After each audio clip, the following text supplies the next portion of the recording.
Hindi siya darating. Ang apat na salitang iyon ay parang isang kulog na yumanig sa buong simbahan. Ngunit walang ibang nakarinig nito kundi si Arabella Reyes. Ang mga salita ay ibinulong ng best man ni Marco, si Anton, na nakayuko at hindi magawang salubungin ang kanyang tingin. Para kay Ara, ang buong mundo ay biglang tumigil sa pag-ikot. Ang hininga ay nanatili sa kanyang lalamunan. Ang amoy ng mga puting rosas at baby's breath na nakapalibot sa altar ay biglang naging nakakasulasok. Ang bigat ng kanyang puting-puting na trahe de boda, na ilang buwan niyang pinangarap, ay parang biglang naging 100 kilong pabigat sa kanyang mga balikat. Hindi. Hindi maaari. Isang masamang biro lang ito. Ilang minuto lang ang nakalipas, narito siya, nakatayo sa dulo ng aisle, nakakapit sa braso ng kanyang ama. Ang ngiti sa kanyang mga labi ay kasing liwanag ng sikat ng araw na tumatagos sa mga stained glass na bintana ng makasaysayang simbahan sa Tagaytay. Nakita niya si Marco na naghihintay sa kanya sa dulo, ang pinakagwapong lalaki sa kanyang paningin, nakangiti rin. Ang lahat ay perpekto. Ang lahat ay naayon sa plano. Pero ngayon, ang perpektong larawan ay biglang nabasag. Anong ibig mong sabihin, narinig niyang tanong ng sarili, ang boses ay basag at mahina. May bigla ang family emergency daw, Ara.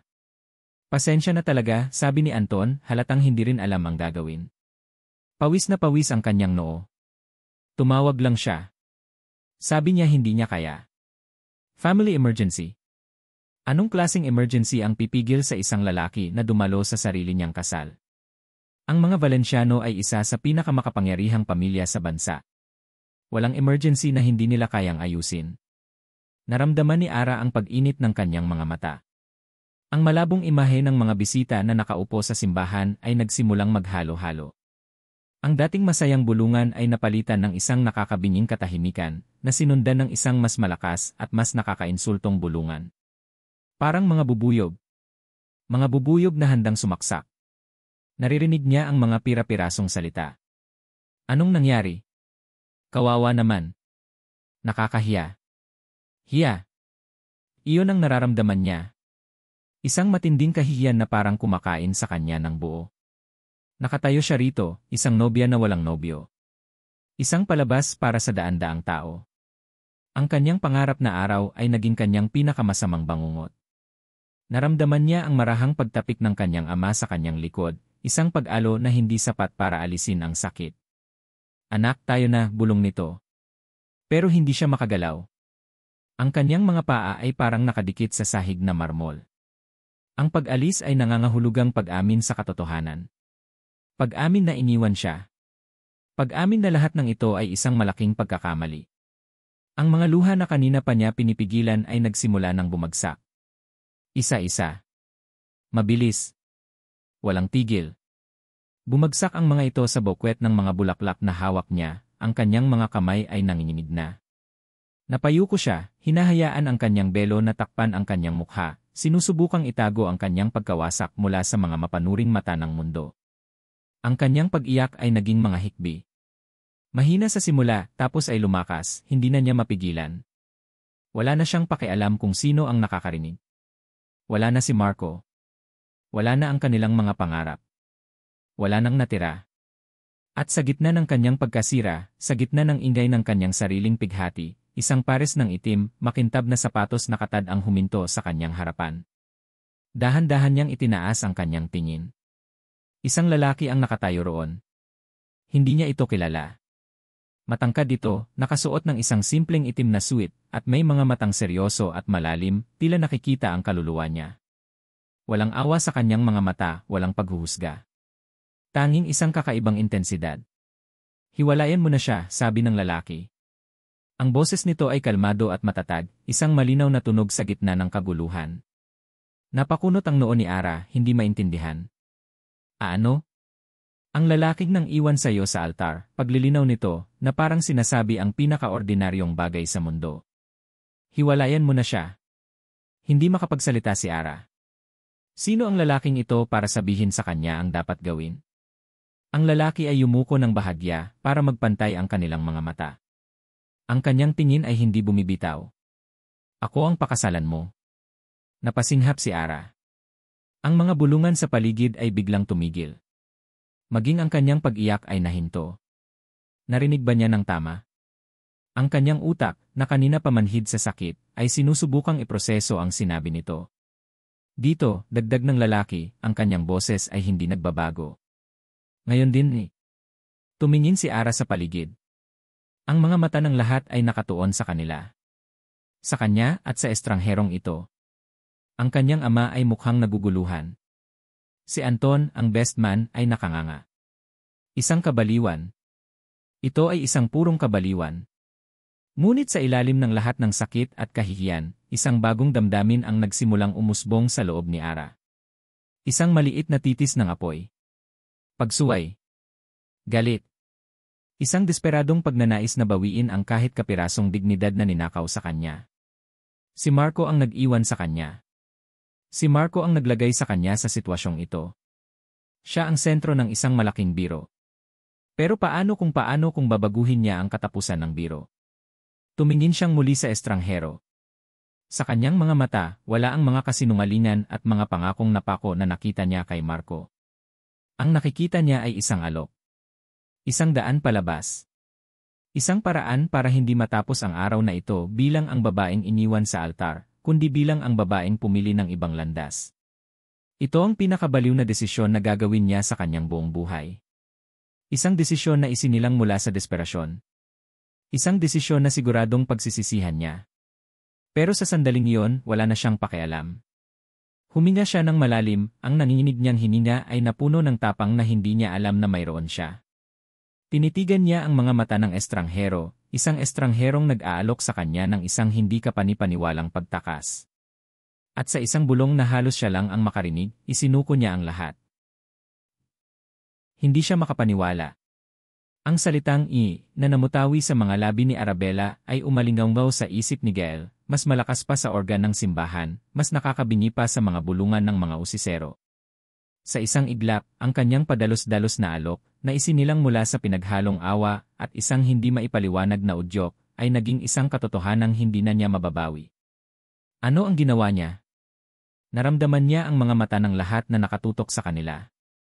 Mga matang puno ng pagtataka, paghuhusga, at pagkalito.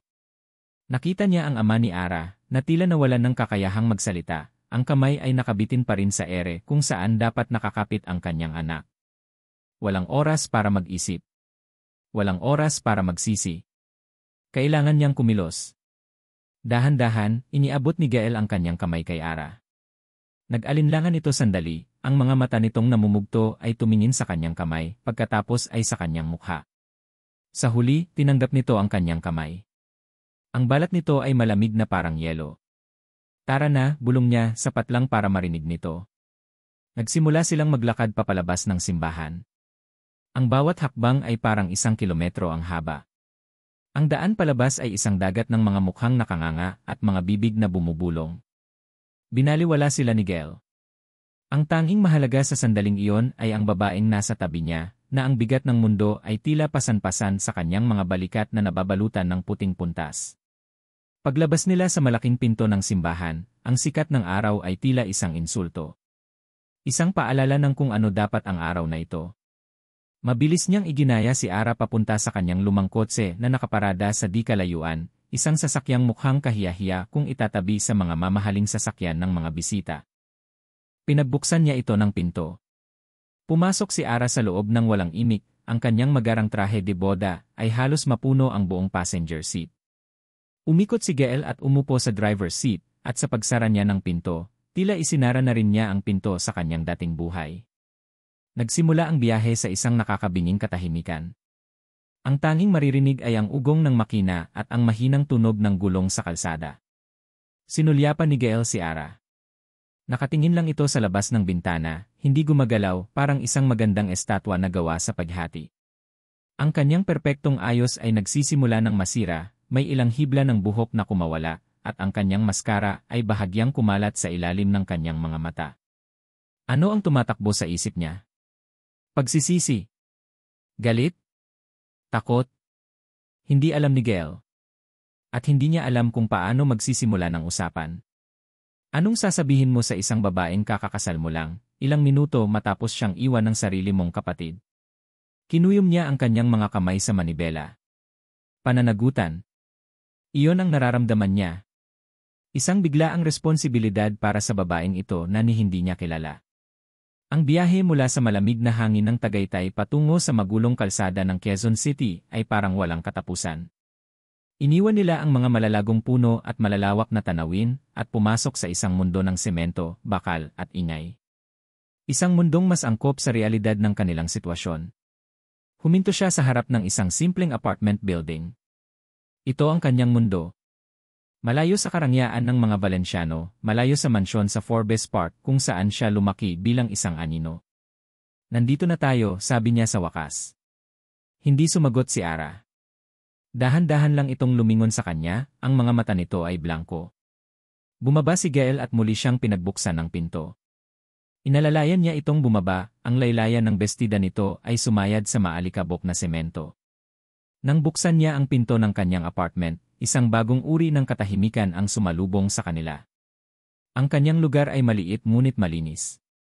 Isang sala na may isang lumang sofa at isang maliit na isang maliit na kainan at isang kusinang sapat lang para sa isang tao.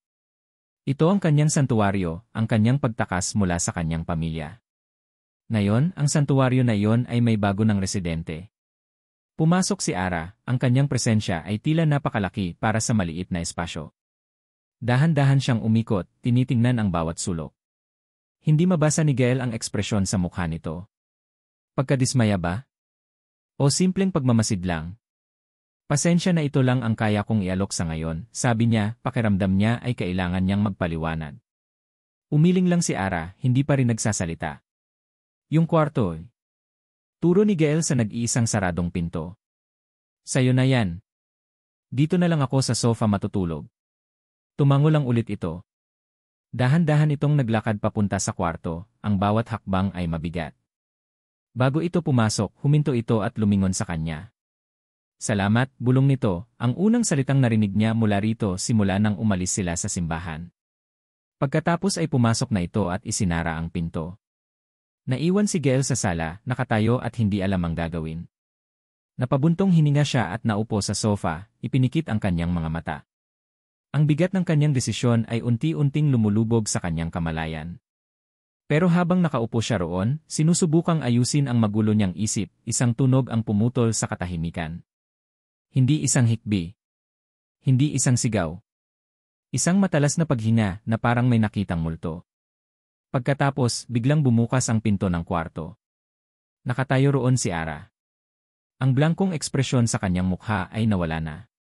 Napalitan ito ng isang bagay na mas matindi, mas nakakatakot, pagtataka na may halong galit. Ang kanyang mga mata ay nanlilisik. At sa kanyang nanginginig na kamay, hawak niya ang isang maliit na silver picture frame mula sa kanyang bedside table. Isang litrato. Isang litrato niya noong mas bata pa siya, nakaakbay sa isang pamilyar na lalaki na may malapad na ngiti. Ang lalaking dapat ay naghihintay kay Ara sa altar.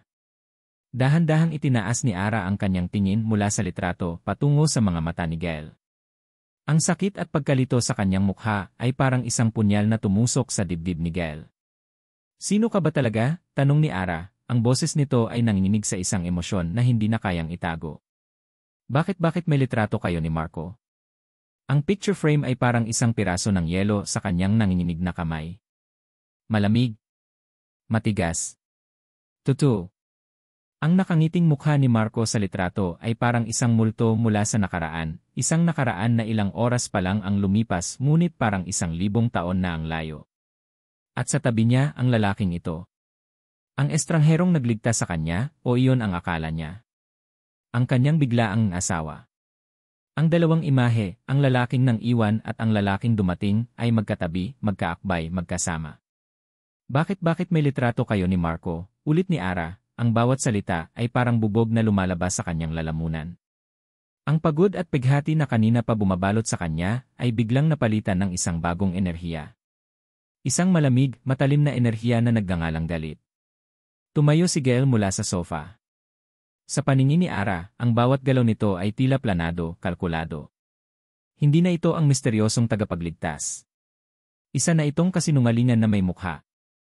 Ara, magpaliwanag ako . Simula ni Gael, ang boses ay mababa at pilit na pinapakalma. Magpaliwanag, putol ni Ara, isang mapait na tawa ang kumawala sa kanyang mga labi. Anong ipapaliwanag mo? Na magkakilala kayo? Na magkaibigan kayo? Na lahat ng nangyari sa simbahan ay isang malaking laro. Ang mga salita ay sunod-sunod na lumabas, bawat isa ay mas matalas kaysa sa nauna. Ang mga luha sa kanyang mga mata ay hindi na dahil sa paghati. Ngayon, mga luha na ito ng purong galit. Isang pakana ba ito para pagtawanan ako? Para lalo akong ipahiya? Nagsimulang manginig ang buo niyang katawan.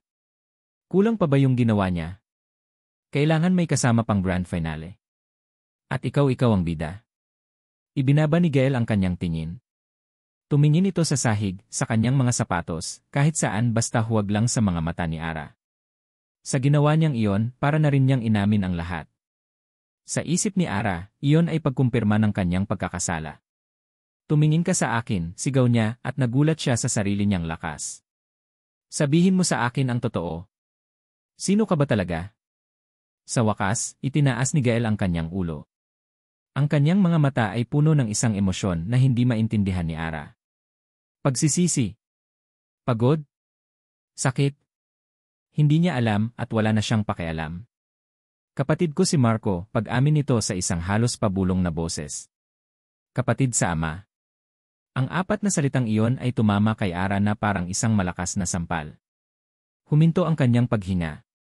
Ang hangin sa maliit na apartment ay biglang kumapal at naging mabigat, halos hindi na niya kayang langhapin. Kapatid. Hindi lang sila magkakilala. Hindi lang sila magkaibigan. Magkapatid sila. Ang buong pangyayari sa simbahan ay muling naglaro sa kanyang isipan, ngunit ngayon sa isang mas masahol, mas baluktot na liwanag. Ang pag-alis ni Marco. Ang biglaang pagdating ng lalaking ito. Ang alok. Ang kasal. Hindi ito isang pagliligtas. Ito ay isang pagpapalit. Para siyang isang bagay na ipinasa lang mula sa isang kapatid papunta sa isa pa. Isang tropeo. O mas masahol pa, isang basahan. Ang picture frame ay biglang bumagsak mula sa kanyang kamay. Ang tunog ng nabasag na salamin sa sahig ay kasabay ng tunog ng muling pagkadurog ng kanyang puso. Hindi. Bulong niya sa sarili.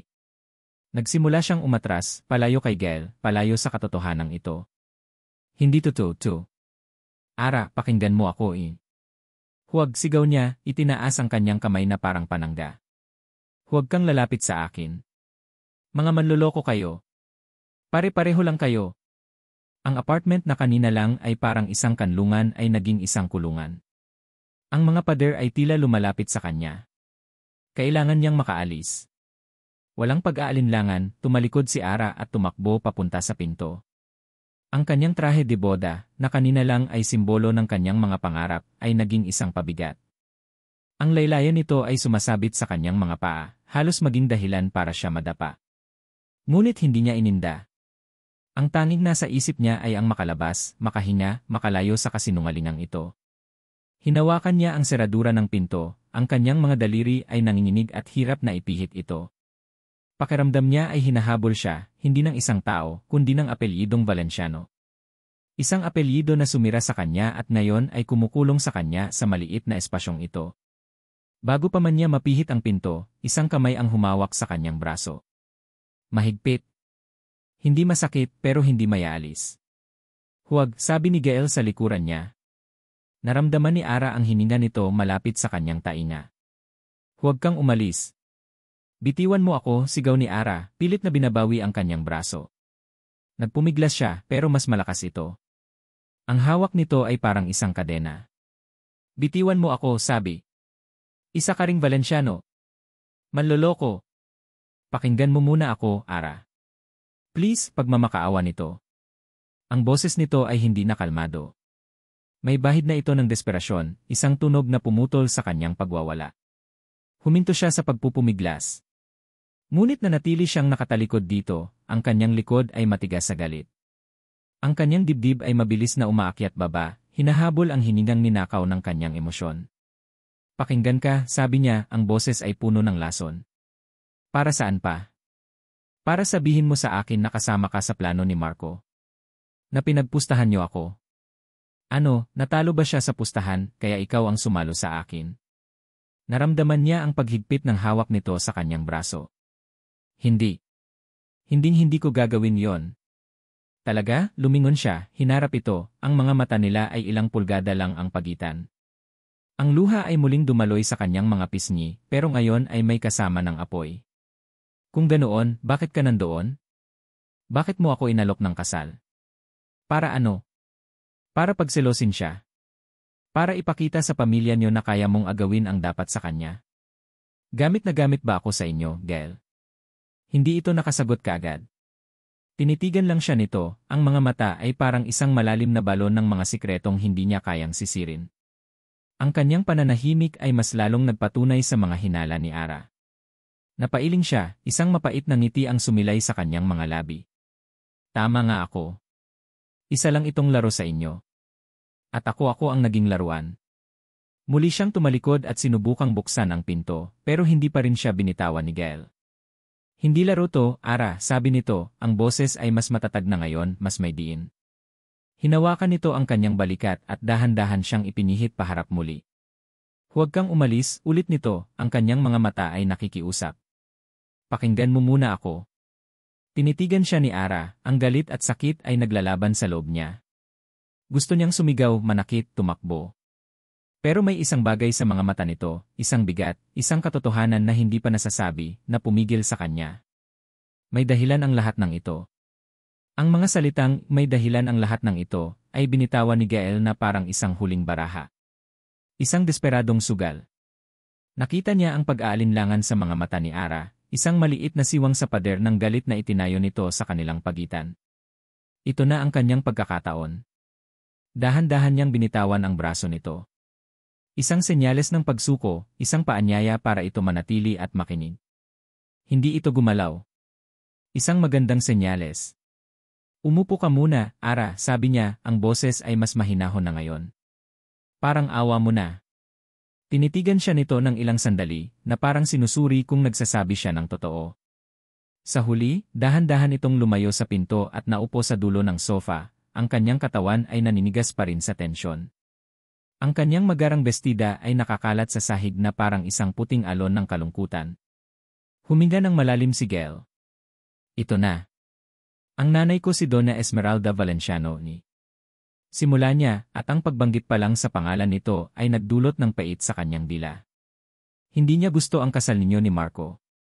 Bakit? Tanong ni Ara, ang boses ay walang emosyon, ngunit ang mga mata ay matalim. Dahil hindi ako mayaman. Dahil hindi ako galing sa pamilyang kasing poderoso ninyo. Tumango si Gail. Iyon ang pinakamadaling paliwanag, at sa ngayon, iyon lang ang kaya niyang ibigay. Para sa kanya, ang pangalan ng pamilya ang lahat. Si Marco ang tagapagmana. Ang Golden Boy. Hindi siya papayag na mapunta ito sa isang babaeng hindi niya personal na pinili. Nakita ni Gail ang sakit na muling gumuhit sa mukha ni Ara. Alam ito ni Marco. Alam niyang tutol ang nanay niyo. Pero pinaniwala niya ako na kaya niyang ipaglaban ako. Si Marco ay mahina, sabi ni Gail, ang mga salita ay puno ng habambuhay na pagkadismaya. Kahit kailan, hindi niya kayang tumayo laban kay Mama. Kapag sinabi ng nanay ko, batas. At ang batas niya kanina ay hindi pwedeng matuloy ang kasal. Kaya inutusan kanya, tanong ni Ara, ang hinala ay bumabalik sa kanyang boses. Inutusan kanyang pumunta doon para siguraduhing masisira ang lahat. Ito ang mahirap na parte. Ang katotohanang nagpapakita kung gaano siya kaduwag. Pag-amin niya, hindi magawang salubungin ang tingin nito. Pumunta ako roon para sabihin kay Marco na kailangan na niyang tapusin ang lahat. Isang utos mula sa reyna. Isang mapait na tawa ang narinig niya mula kay Ara. Ang galing. Ang galing ng pamilya ninyo. Isang kapatid ang nang-iwan, isang kapatid ang nanira. Pero hindi ko plinano ang nangyari pagkatapos, mabilis na sabi ni Gail, itinaas ang kanyang tingin. Yung alok ko hindi yon parte ng utos. Nakita kita doon, Ara. Nakita ko ang sakit mo. At sa isang iglap, hindi ko na lang kinaya. Hindi ko na kinayang maging sunod-sunuran lang. Katahimikan. Isang mahabang katahimikan kung saan ang tanging maririnig ay ang kanilang mga paghinga. Naglakas loob si Gail na lumapit. Naupo siya sa kabilang dulo ng sofa, pinapanatili ang distansya sa pagitan nila. Alam ko, wala kang dahilan para maniwala sa akin. Pero may alok ako. Isang kasunduan. Napatingin sa kanya si Ara, ang kanyang mga kilay ay nagsalubong. Manatili tayong kasal, sabi ni Gael, pinipilit na maging kalmado at praktikal ang kanyang tono. Sa papel lang. 6 na buwan. Sapat na panahon para humupa ang tsismis. Sapat na panahon para hindi ka pag-usapan ng mga tao bilang ang babaeng iniwan sa altar. Nakita niyang nagbago ang ekspresyon ni Ara. Mula sa galit, naging pag-isip. Habang nasa ilalim ka ng pangalan ko, bilang asawa ko, hindi ka pwedeng basta-bastang galawin ng nanay ko, patuloy niya. Ito ang paraan ko para protektahan ka. At ito rin ang paraan ko para tumayo laban sa kanya sa unang pagkakataon. At anong kapalit, tanong ni Ara, ang boses ay matalino at maingat. Wala, sagot ni Gael. Walang romantic na involved. Magiging magka-partner tayo. Tutulungan kita at tutulungan mo ako na magkaroon ng kalayaan. Pagkatapos ng 6 na buwan, tutulungan kitang ayusin ang annulment. Malaya ka nang umalis. Malaya ka nang gawin ang gusto mo. Tumingin si Ara sa malayo, sa bintanang nakikita ang mga bubong ng kalapit na gusali.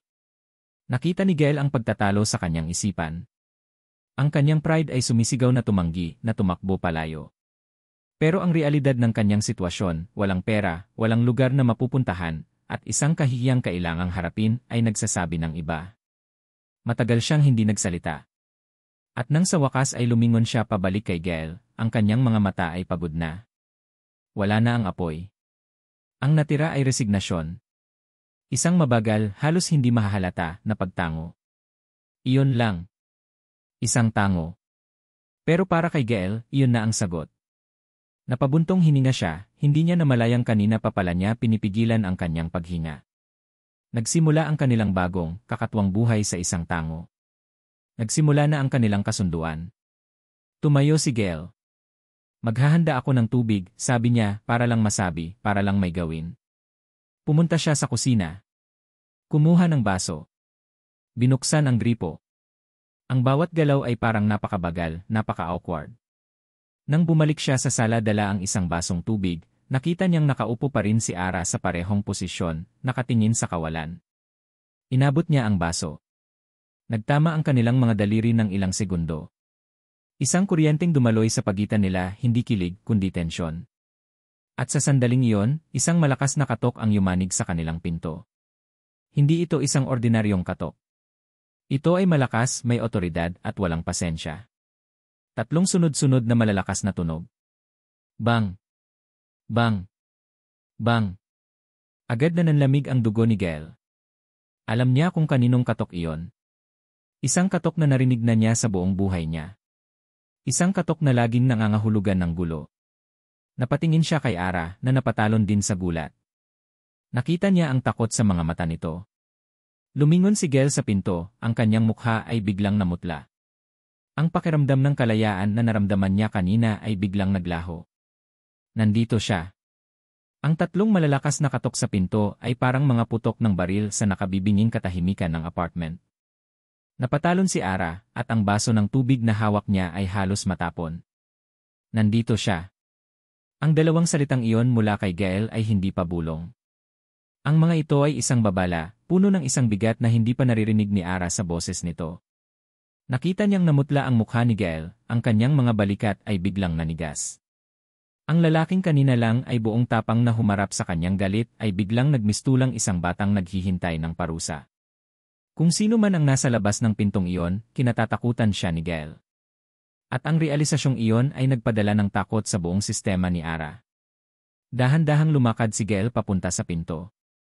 Bago niya ito buksan, lumingon ito sa kanya. Ano man ang mangyari, sabi nito sa mahinang boses, manatili ka lang sa likod ko. Pagkatapos ay binuksan nito ang pinto.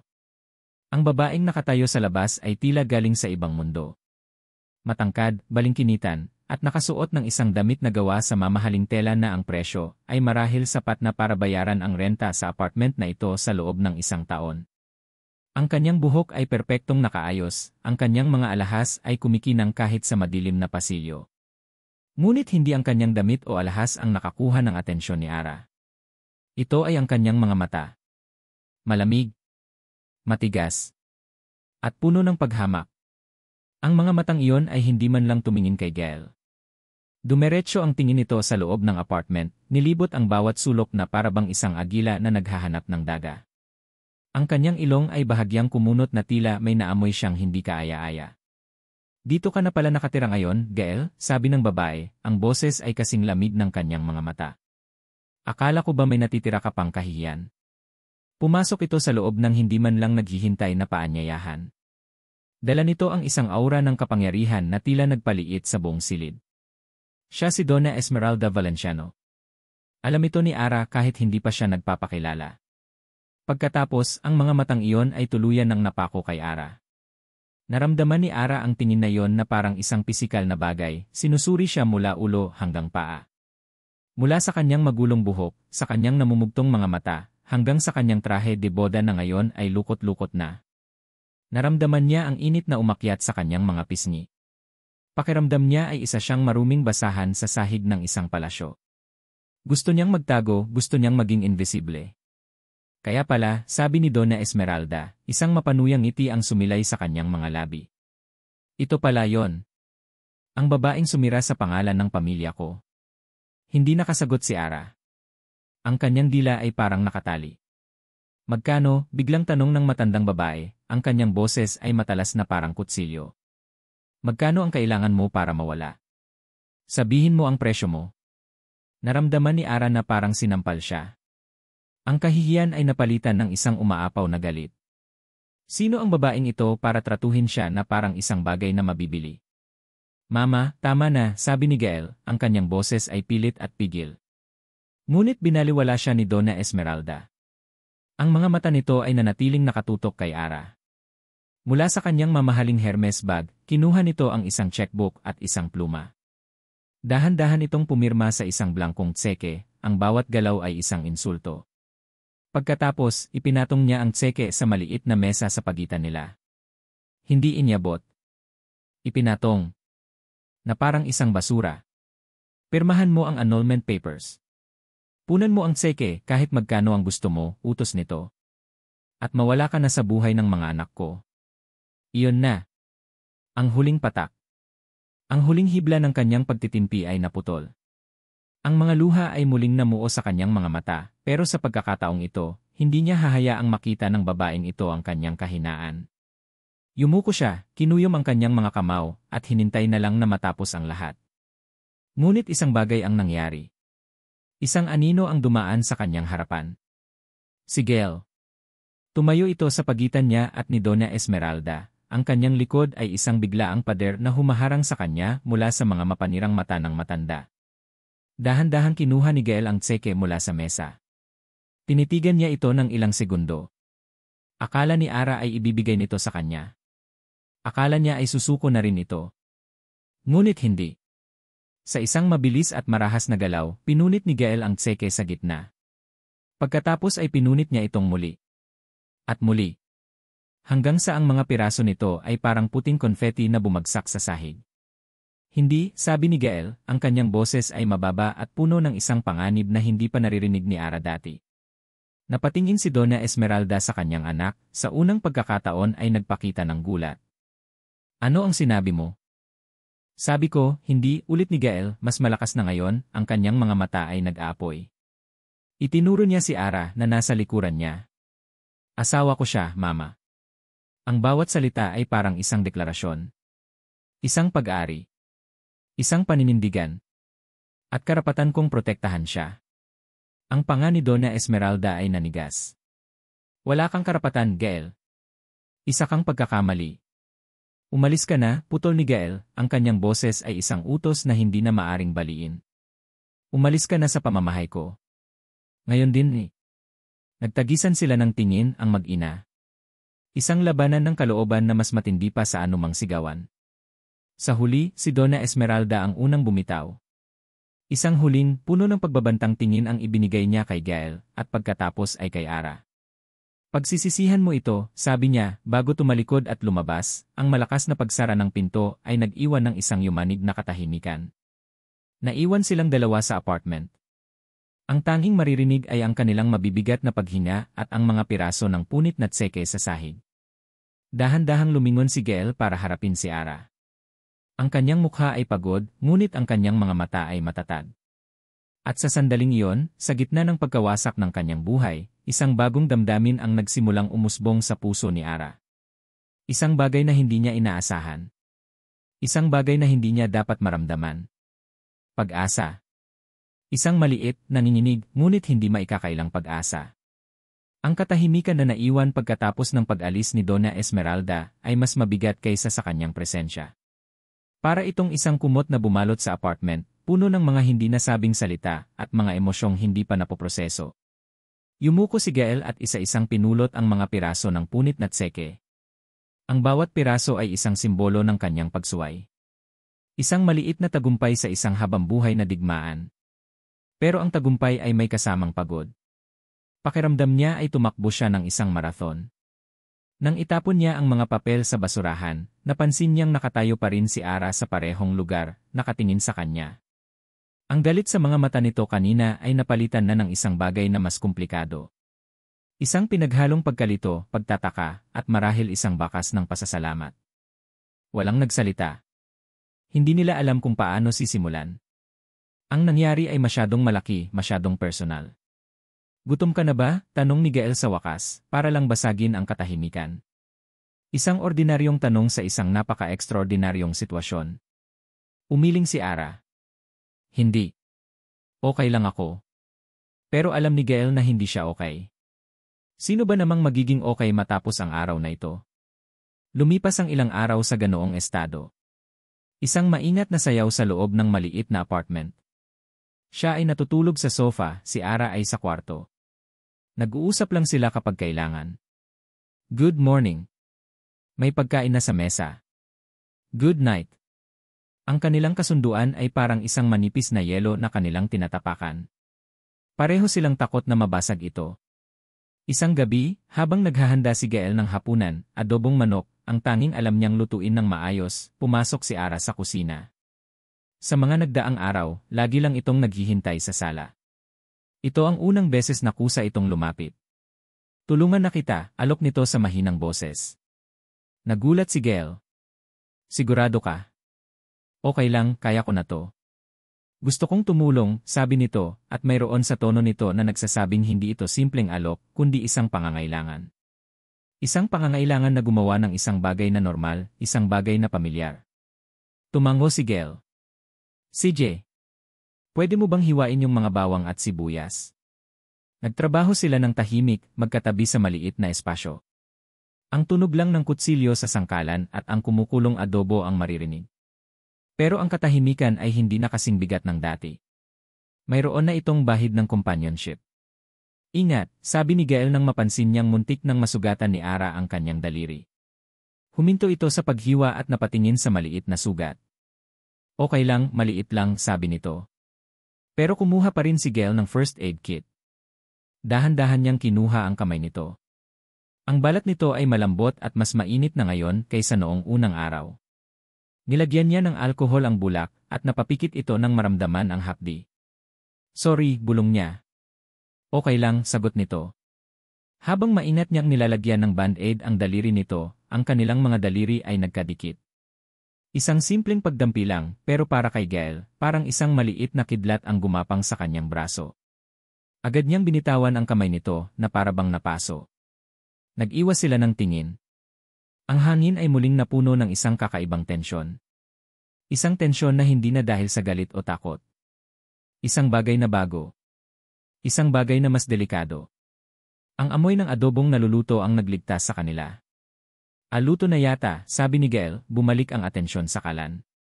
Nang maghahain na sila, isang katok ang narinig nila sa pinto. Hindi ito malakas tulad ng katok ng kanyang ina. Ito ay mas magaan, halos nag-aalinlangan. Nagkatinginan sila ni Ara. Sino naman kaya ito? Naglakad si Gael papunta sa pinto, isang kakaibang kaba ang gumapang sa kanyang dibdib. Dahan-dahan niyang binuksan ang pinto. At ang mundo niya ay muling gumuho. Nakatayo roon si Marco. Ang kanyang kapatid. Ang lalaking nagsimula ng lahat ng ito. Mukha itong miserable. Ang kanyang mamahaling damit ay lukot, mayroon siyang dark circles sa ilalim ng kanyang mga mata, at ang kanyang buhok ay magulo. Mukha siyang taong hindi natulog ng ilang araw. Gael, sabi ni Marco, ang boses ay basag.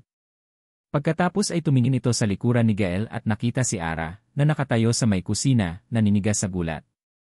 Ang mukha ni Marco ay biglang nabuhayan. Pag-asa. Pagsisisi. Ara, sabi nito, lumampas ito kay Gael at naglakad papasok. Marco, anong ginagawa mo dito? Tanong ni Gael, hinawakan ang braso nito, pero iwinaksi lang siya ng kapatid. Hindi pinansin ni Marco si Gael. Ang kanyang mga mata ay nakatuon lamang kay Ara. Dahan-dahan itong lumuhod sa sahig, sa mismong harapan ni Ara. Ara, patawarin mo ako, sabi ni Marco, ang kanyang boses ay nanginginig, puno ng pagsusumamo. Patawarin mo ako. Hindi ko sinasadya. Pinilit lang ako ni Mama. Mahal na mahal pa rin kita, Ara. Maniwala ka sa akin. Nanatiling hindi gumagalaw si Ara, ang mukha ay isang blangkong maskara ng pagkabigla. Pagkatapos ay tumingin si Marco kay Gael, ang kanyang mga mata ay puno ng galit at akusasyon. Ginagamit ka lang niya, Ara, sigaw ni Marco, itinuro si Gael. Huwag kang maniwala sa kanya. Ginagamit ka niya para makaganti sa amin. Para sa kanya, isa ka lang instrumento. Ginagamit ka lang niya para makaganti sa amin. Ang mga salita ni Marco ay parang lason na mabilis na kumalat sa ugat ni Ara. Ang konting init ng pag-asa na naramdaman niya kanina sa kusina ay biglang nanlamig, naging isang bloke ng yelo sa kanyang dibdib. Nakatayo lang siya roon, hindi makagalaw, habang pinipilit ni Gael na paalisin si Marco. Narinig niya ang pagtatalo ng magkapatid, ang mga akusasyon, ang mga pagtanggi. Ngunit ang kanyang isip ay wala na roon. Bumalik ito sa simula. Sa lahat ng mga katanungang hindi pa nasasagot. Bakit siya nandoon sa simbahan? Bakit niya inalok ng kasal ang isang estranghero? Bakit ang kapatid pa ng lalaking nanakit sa kanya? Paghihiganti. Ang salitang iyon ay umalingaw-ngaw sa kanyang isipan. Isang simpleng salita na biglang nagbigay ng kahulugan sa lahat. Isang masakit, nakakatakot na kahulugan. Nang sa wakas ay maisara ni Gael ang pinto, matapos maitaboy si Marco, hinarap siya nito. Ang mukha nito ay pagod at puno ng galit. Ngunit ang nakikita lang ni Ara ay ang mukha ng isang Valenciano. Ang mukha ng isang taong may kakayahang manloko. Ara, huwag kang maniwala sa kanya, sabi ni Gael, lumalapit sa kanya. Nagsisinungaling siya. Umatras si Ara. Isang hakbang. Dalawang hakbang. Na parang ang paglapit nito ay isang banta. Talaga? Alin doon ang kasinungalingan, Gael? Lahat, mabilis na sagot nito. Wala akong ginagamit na sino man. Kung ganoon, bakit ka galit sa pamilya mo? Tanong ni Ara, ang boses ay malamig at kalkulado. Bakit noong dumating ang nanay mo, para kang isang leon na handang pumatay? Bakit noong dumating ang kapatid mo, para kang gustong manakit? May galit ka sa kanila, hindi mo yan maitatanggi.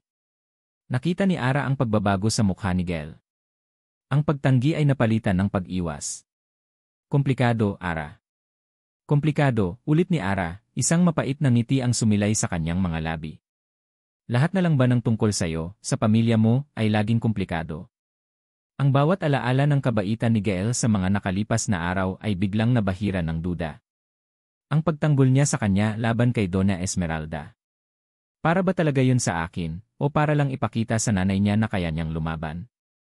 Na may kapangyarihan din siya. At ako ang naging sandata niya. Ang kasunduan nila. Para ba talaga yun protektahan ako sa chismis, o para itali ako sa kanya? Para siguraduhin hindi na ako makakabalik kay Marco, at masisira ang anumang plano ng pamilya nila. Pati ang maliit na sandali sa kusina. Ang paggamot niya sa kanyang sugat. Isang palabas lang ba yon? Isang paraan para makuha ang tiwala ko. Para mas lalong maging epektibo ang kanyang paghihiganti. Ang sakit. Ang sakit ng pagdududa ay mas matindi pa kaysa sa sakit ng pag-iwan sa kanya sa altar. Dahil sa pagkakataong ito, nagsimula na siyang umasa.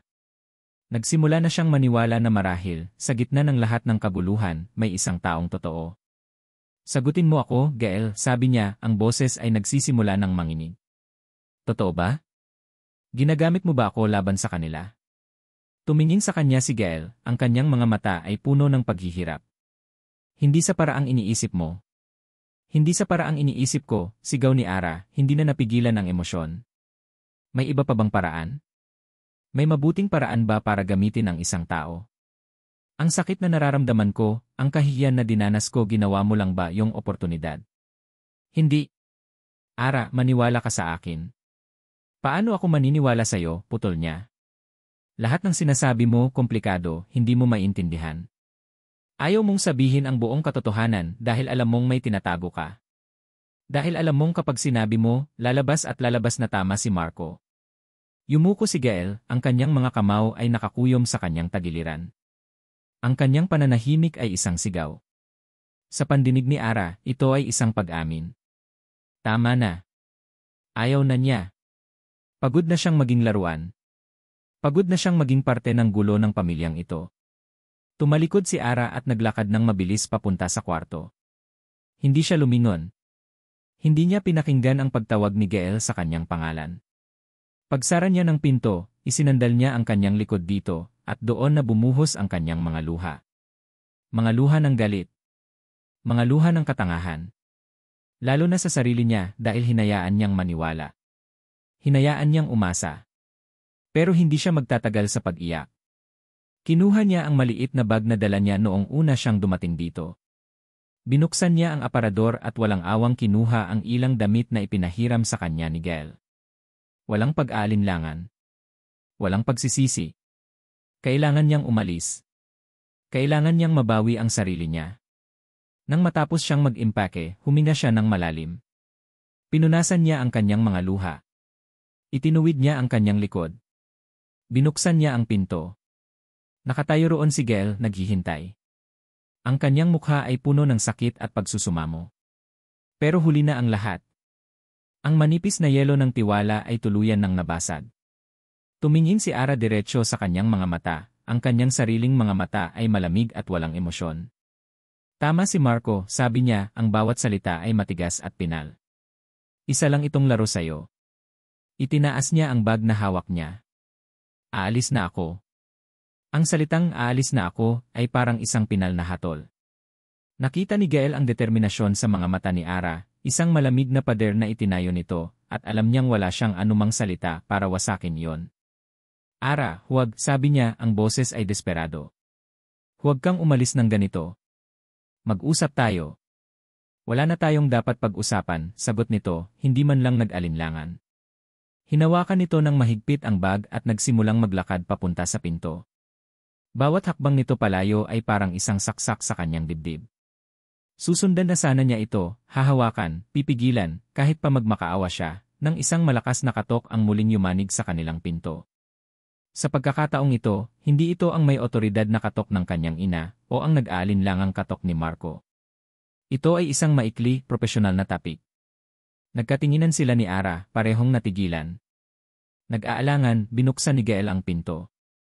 Isang lalaking nakasuot ng uniforme ng driver ang nakatayo roon. Formal itong yumuko. Sir Gael, ma'am, sabi ng driver, ang tingin ay nasa sahig. Pinapasundo na po kayo ni Donna Esmeralda para sa hapunan. Hindi ito isang imbitasyon. Ito ay isang utos. Ang salitang pinapasundo ay nangangahulugang wala silang pagpipilian. Pakisabi, hindi kami pupunta, mabilis na sagot ni Gael. Umiling ang driver. Pasensya na po, sir. Ang utos po ay dalhin kayo. Naghihintay po ang sasakyan sa baba. Naramdaman ni Gael ang paglamig ng kanyang dugo. Isang patibong. Alam niya na kung tatanggi sila, gagawa ng paraan ang kanyang ina para mas lumala ang sitwasyon. Tumingin siya kay Ara. Ang ekspresyon nito ay hindi na galit kundi pagod. Isang pagod na nagsasabing gusto na lang nitong matapos ang lahat. Walang salitang namutawi, pero nagkaintindihan sila. Kailangan nilang harapin ito ng magkasama, kahit ito na ang huling pagkakataon. Ang biyahe papunta sa mansyon ng mga Valenciano sa Forbes Park ay ang pinakamahabang biyahe sa buhay ni Gael. Ang katahimikan sa loob ng mamahaling sasakyan ay mas mabigat pa sa traffic sa EDSA. Gusto niyang magsalita. Gusto niyang sabihin kay Ara na anuman ang mangyari, poprotektahan niya ito. Ngunit paano niya sasabihin yon kung ang mismong lugar na pupuntahan nila ay ang pinagmumulan ng lahat ng panganib? Pagdating nila, ang mansyon ay tulad pa rin ng dati, malawak, malamig, at nakakabingi sa karangyaan. Ito ang bahay kung saan siya lumaki, ngunit hindi kailanman naramdamang tahanan. Nakahanda na ang hapagkainan. Kumpleto sa mga pinakintab na kubyertos, mga kristal na baso, at isang piging na tila para sa isang hari. Sa dulo ng mesa, nakaupo si Dona Esmeralda, mukhang isang reyna sa kanyang trono. Sa tabi nito, si Marco, na hindi magawang salubungin ang tingin ni Gael. Mabutit nakarating kayo, sabi ni Dona Esmeralda, ang ngiti sa kanyang mga labi ay hindi umaabot sa kanyang mga mata. Umupo kayo. Naisip ko lang na kailangan nating mag-usap bilang isang pamilya. Para ayusin ang lahat ng hindi pagkakaunawaan. Isang palabas. Alam ni Gael na isa itong palabas. Ngunit umupo sila ni Ara. Ang tensyon sa mesa ay halos mahahawakan. Ang bawat tunog ng kutsara at tinidor ay parang isang pagsabog. Sinimulan ni Dona Esmeralda ang pagkukunwari. Nagtanong siya tungkol sa araw nila. Nag-alok siya ng alak. Nagsalita siya tungkol sa ipagpapatawad at mga bagong simula. Nakita ni Gael si Ara na bahagyang nag-relax, marahil ay umaasa na totoo ang lahat ng ito. At ang kaunting pag-asang iyon sa mukha ni Ara ang mas lalong nagpatakot kay Gael. Pagkatapos, nang nasa kalagitnaan na sila ng hapunan, nagsimula ang tunay na plano. Alam nyo, simula ni Dona Esmeralda, ipinatong ang kanyang wine glass. Naalala ko ang aking yumaong asawa. Ang ama ninyo. Isang mabuting tao pero may mga kahinaan. Napatingin si Gael sa kanyang ina. Narito na. May isang pagkakamali siya na halos sumira sa pamilyang ito, maraming taon na ang nakalipas. Patuloy ng matanda, ang kanyang tingin ay dahan-dahang lumipat kay Ara. Isang babae. Mahal na mahal niya raw ang babaeng iyon. Halos iwan niya kami para sa kanya. Nanigas si Ara sa kanyang upuan. Isang simpleng babae lang daw. Hindi mayaman pero napakaganda. Ang ama ng babaeng iyon ay isang pintor. Isang mahusay na pintor na nagngangalang Ricardo Reyes.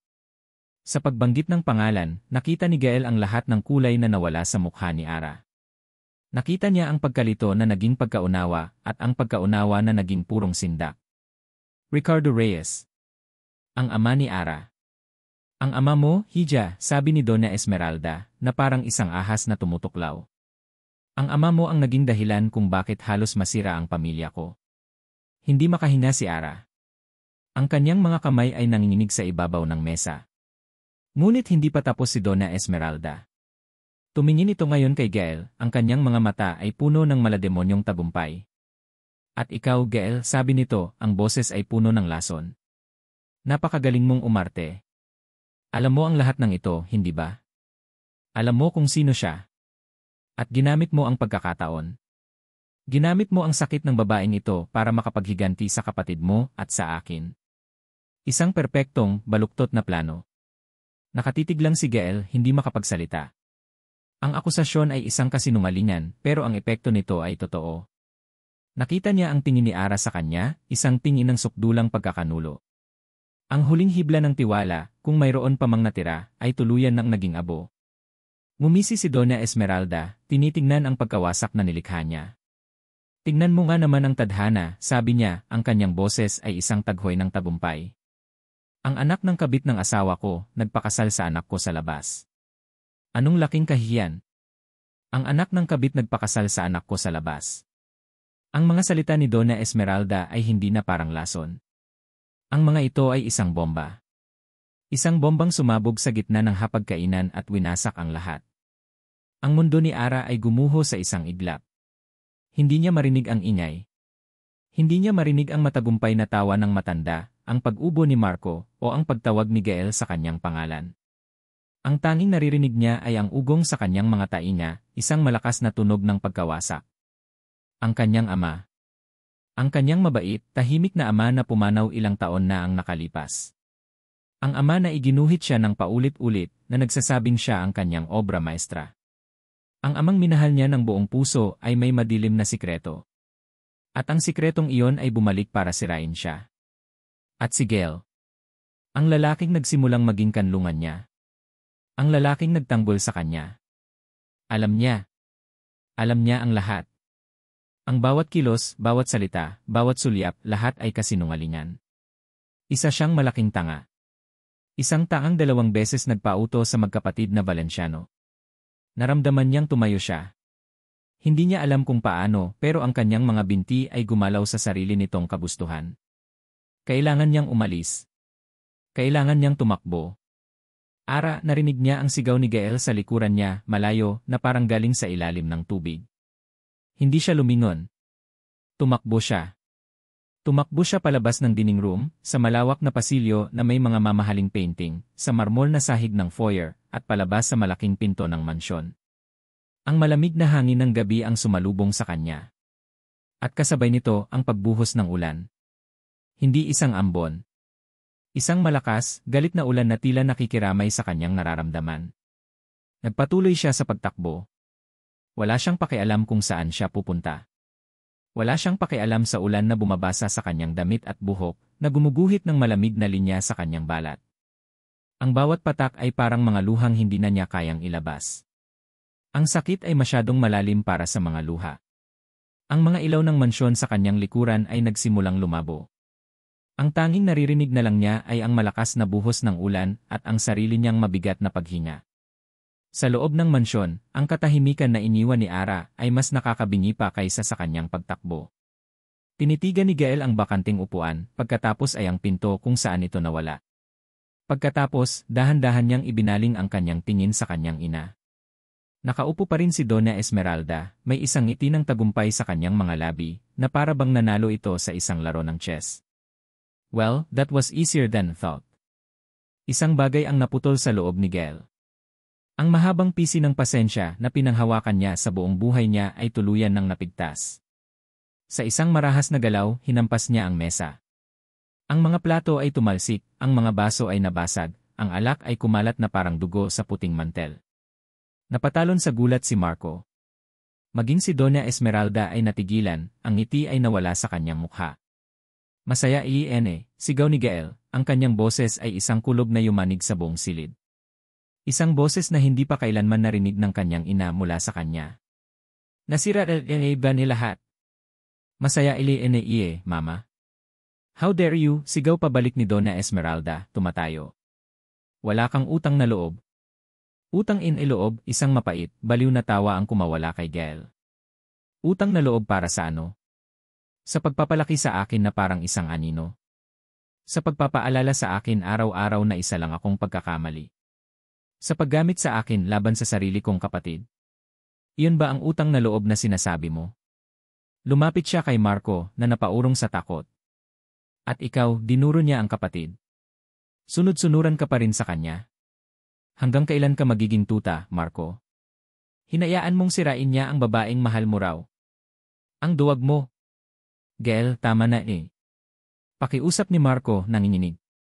Hindi. Hindi iriyay tapos sigaw ni Gael, ibinaling muli ang tingin sa kanilang ina. Sinira mo ang buhay ng tatay ko. Sinira mo ang buhay ng nanay ko. At ngayon, sinira mo ang buhay ng babaeng mahal ko. Ang huling mga salita ay lumabas na parang isang biglaang revelasyon kahit para sa kanya. Mahal niya si Ara. At sa gitna ng lahat ng gulo at kasinungalingan, iyon lang ang tanging katotohanang pinanghahawakan niya. Simula ngayon, sabi ni Gael, ang kanyang boses ay biglang naging malamig at pinal. Wala na kayong anak na nagngangalang Gael Valenciano. Hindi na ako ang tuta ninyo. Hindi na ako ang pagkakamali ninyo. Tapos na ako. Tumalikod siya, hindi na hinintay ang kanilang sagot. Naglakad siya palabas ng silid kainan, palabas ng mansyon, at sa ilalim ng malakas na ulan, hinanap ang babaeng nawasak dahil sa pangalan niya. Bumalik siya sa apartment. Gaya ng inaasahan, wala si Ara. Ang apartment ay tahimik, walang laman, at mas malamig kaysa dati. Ang bag na dala ni Ara kanina ay wala na rin. Naupo siya sa sofa, basang-basa, talunan. Ngunit sa gitna ng kanyang pagkatalo, may naramdaman siyang kakaiba. Paglaya. Isang pakiramdam na sa wakas, naputol na ang kadenang nakagapos sa kanya sa buong buhay niya. Tumingin siya sa paligid ng apartment, sa mga bakas na iniwan ni Ara. Ang amoy ng kanyang pabango sa kwarto. Ang libro na binabasa nito sa tabi ng kama. At pagkatapos may naalala siya. Isang kahon. Isang lumang kahon ng sapatos na puno ng mga lumang gamit ng kanyang ama na ibinigay sa kanya ng lola niya noong namatay ito. Hindi niya ito binuksan kailanman, takot sa mga alaala. Kinuha niya ang kahon mula sa ilalim ng kanyang kama.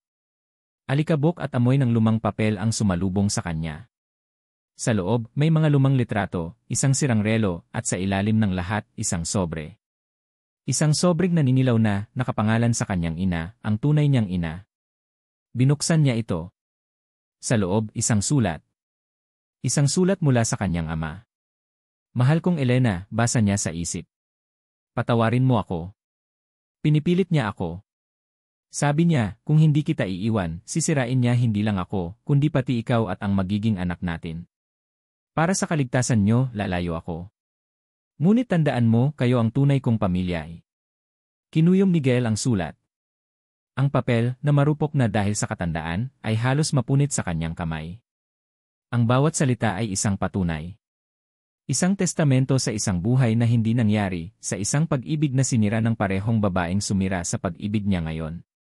Hindi lang si Donna Esmeralda ang may kakayahang manira. Ang kanyang ama, ang lalaking tinitingala niya kahit paano, ay naging duwag din pareho sila ni Marco. Pare-pareho silang mga Valenciano na hinayaang kontrolin ng isang babae ang kanilang mga buhay at pag-ibig. Isang sumpa. Ang pangalan nila ay isang sumpa. At siya muntik na rin siyang maging katulad nila. Kung hindi dumating si Ara, marahil ay habang buhay siyang mananatiling anino, isang tahimik na tuta na sumusunod sa bawat utos. Si Ara ang gumising sa kanya. Ang sakit nito ang nagbigay sa kanya ng tapang. Ang pag-ibig niya para dito ang nagtulak sa kanyang putulin ang kadena. Pero ngayon, nawala ito. Nawala ito na ang paniniwala ay isa rin siyang manloloko, katulad nilang lahat. Tiniklop niya ang sulat at maingat na isinilid sa kanyang bulsa. Ito na ang kanyang huling baraha. Hindi ito isang paraan para pilitin si Ara na bumalik. Ito ay isang paraan para ibigay sa kanya ang katotohanan. Ang buong, masakit at komplikadong katotohanan. Utang niya iyon sa kanya. Utang niya iyon sa kanilang dalawa. Tumayo siya. Ang pagod ay naroon pa rin pero napalitan na ito ng isang bagong determinasyon. Hindi pa tapos ang laban. Ang laban para sa katotohanan. Ang laban para kay Ara. Kinuha niya ang susi ng kanyang kotse. Kailangan niya itong mahanap. At alam niya kung saan magsisimula. May isang lugar na nabanggit sa kanya si Ara noon, sa isa sa kanilang mga tahimik na gabi. Isang maliit na probinsya sa tabi ng dagat. Ang lugar kung saan ito lumaki. Ang lugar kung saan nakalibing ang kanyang ama. Doon siya pupunta. Hahanapin niya ito, hindi para manggulo, kundi para magbigay linaw. At pagkatapos, ibibigay niya rito ang kapangyarihang hindi kailanman ibinigay sa kanya, ang kapangyarihang mamili. Ang biyahe papunta sa probinsya ni Ara ay mahaba at tahimik. Iniwan ni Gael ang magulong syudad at ang pangalang Valenciano na kasama nito. Habang papalayo siya, papalayo rin ang bigat sa kanyang dibdib, napapalitan ng isang malinaw na layunin. Natagpuan niya ang lugar na inilarawan ni Ara. Isang maliit na bayan sa tabi ng dagat, kung saan ang hangin ay amoy alat at ang ritmo ng buhay ay mabagal. Malayo sa malamig na karangyaan ng Forbes Park. Ito ang mundo ni Ara. Isang mundong simple at totoo. Nagtanong-tanong siya.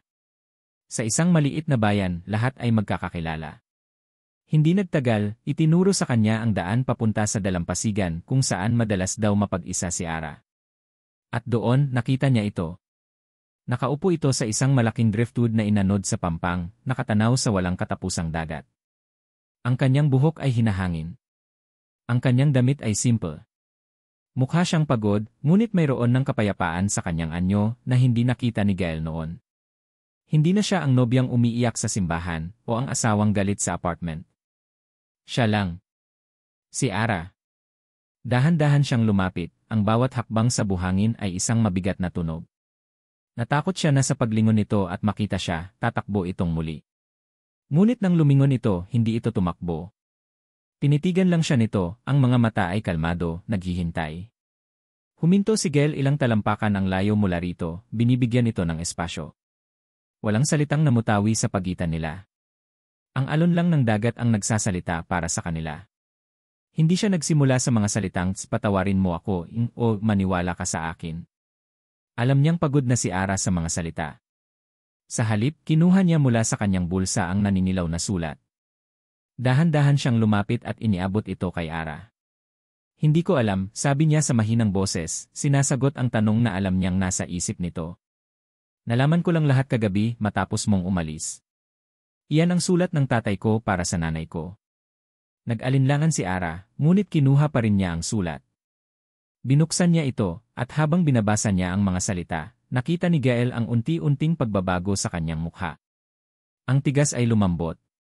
Ang pagdududa ay napalitan ng sakit, isang ibang klaseng sakit, isang sakit ng pag-unawa. Nang matapos niyang basahin, tumulo ang isang butil ng luha mula sa kanyang mata. Hindi ito luha ng galit, kundi luha ng pagluluksa para sa 2 henerasyon ng pag-ibig na sinira ng puot. Gael. Bulong nito, ang pangalan niya ay hindi na isang akusasyon. Umupo si Gael sa buhangin, hindi sa tabi nito, kundi sa harapan nito, tinitingala ito. Hindi ko hihilingin na patawarin mo ako sa mga bagay na hindi ko sinabi. Natakot ako, Ara. Sa buong buhay ko, duwag ako. Katulad ng tatay ko. Katulad ni Marco. Natakot akong sabihin sa iyo ang totoo dahil natakot akong mawala ka. Tumingin siya diretsyo sa mga mata nito. Pero tapos na yon. Pinutol ko na ang ugnayan sa kanila. Wala na akong Valenciano sa pangalan ko maliban sa dugo. At heto ako ngayon, walang mayaalok sa iyo kundi ang katotohanan. Ang pag-aalok ko sa iyo ng kasal sa simbahan, padalos-dalos iyon. Isinilang sa awa at sa isang parte sa akin na gustong talunin ang kapatid ko. Pero ang mga araw na kasama kita sa apartment, ang mga araw na nakilala kita doon, nagbago ang lahat. Huminga siya ng malalim. Ito na ang huling pagsusugal. Minahal kita hindi dahil sa galit ko sa pamilya ko. Minahal kita hindi para sa kahit anong dahilan, Ara. Minahal kita dahil ikaw si Ara. Ikaw na matapang, ikaw na nasasaktan pero lumalaban, ikaw na nagturo sa akin kung paano maging malaya. Naiintindihan ko kung hindi mo ako kayang paniwalaan, patuloy niya. Naiintindihan ko kung gusto mo nang tapusin ang lahat. Nasa iyo ang desisyon. Ibibigay ko sa iyo ang annulment.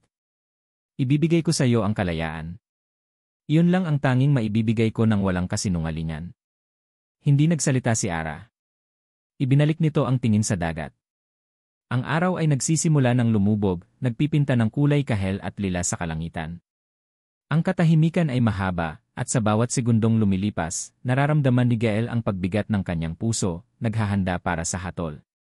Pagkatapos, dahan-dahan itong tumayo. At sa unang pagkakataon, ito ang lumapit sa kanya. Yumuko ito at iniabot ang kamay. Isang paanyaya. Tinanggap ni Gael ang kamay nito at tumayo. Magkaharap sila ngayon, ang hangin ng dagat ay dumadampi sa kanilang mga mukha. Tinitigan siya ni Ara, ang kanyang mga mata ay malinaw na parang tubig. Nakita ni Gael ang lahat doon, ang sakit, ang pagpapatawad, ang pag-aalinlangan, at ang isang maliit na kislap na halos hindi na niya inaasahan. Dahan-dahan, itinaas ni Ara ang kanyang kabilang kamay at marahang pinunasan ang isang luha sa pisngi ni Gael na hindi niya namalayang pumatak pala. Ang pagdampi ng kanyang daliri ay mas mainit kaysa sa sikat ng araw. Lahat tayo nasaktan, Gael, sabi nito sa isang boses na kalmado na parang dagat sa dapit hapon. Lahat tayo may mga kasalanan. At lahat tayo kailangang magsimulang muli. Hindi niya sinabing mahal kita. Hindi niya sinabing pinapatawad na kita. Pero sa mga salitang iyon, naintindihan na ni Gael ang lahat. Ang pagpapatawad ay hindi isang salita, kundi isang proseso. At ang pag-ibig ay hindi isang pangako, kundi isang desisyon na gawin araw-araw. Ngumiti si Ara. Isang maliit, totoong ngiti na umabot sa kanyang mga mata. Isang ngiti na nagpabura sa lahat ng sakit at nag-iwan lang ng pag-asa. Umuwi na tayo, sabi nito ng marahan. 2 salita lang. Ngunit para kay Gael, iyon ang pinakamagandang pangungusap na narinig niya sa buong buhay niya. Umuwi. Hindi sa mansyon. Hindi sa probinsya. Kundi sa lugar na magkasama sila. Gael, dagdag nito, na parang isang huling pirma sa kanilang bagong simula. Isang pag-aangkin. Tumango si Gael, hindi na mapigilan ang sariling ngiti. Uwi na tayo. Hinawakan niya ng mas mahigpit ang kamay nito. At habang magkasabay silang naglalakad palayo sa dalampasigan, papalayo sa lumulubog na araw, alam nilang pareho na hindi ito ang katapusan ng kwento. Ito ang simula. Ang tunay na simula pagkatapos ng wakas. At dito nagtatapos ang kwento ni Ara at Gel. Maraming salamat sa iyong pagsubaybay at pakikinig sa bawat kabanata ng kanilang paglalakbay. Mula sa sakit sa harap ng altar, hanggang sa mga lamat sa tiwala, at sa huling paghahanap ng kapayapaan sa tabi ng dagat. Habang isinusulat ko ang kwentong ito, naramdaman ko ang bawat tibok ng puso ni Ara, ang bawat bigat sa balikat ni Gel. Nais kong ibahagi ang isang kwento hindi lamang tungkol sa isang nakakakilig na pag-ibig, kundi tungkol din sa katotohanan na minsan, ang pinakamalalim na sugat ay nagmumula sa mga taong inaasahan nating magpoprotekta sa atin. Ngunit higit sa lahat, ito ay isang kwento ng pag-asa. Isang paalala na ang pagpapatawad, lalo na sa ating mga sarili, ay posible. Na ang tunay na pag-ibig ay hindi perpekto, ito ay magulo, komplikado, ngunit laging may kakayahang maghilom at magsimulang muli. Sana, sa pagtatapos ng kwentong ito, mayroong aral o inspirasyon na tumatak sa iyong puso. Kung nagustuhan mo ang kwento ni Ara at Gel, huwag mag-atubiling i-like ang video na ito at mag-iwan ng iyong komento sa ibaba. Ano ang paborito mong eksena? Anong aral ang iyong natutunan? Nais kong marinig ang iyong saloobin. Muli, mula sa kaibuturan ng aking puso, salamat sa iyong pakikinig. Hanggang sa susunod nating kwento. Bawat tibok.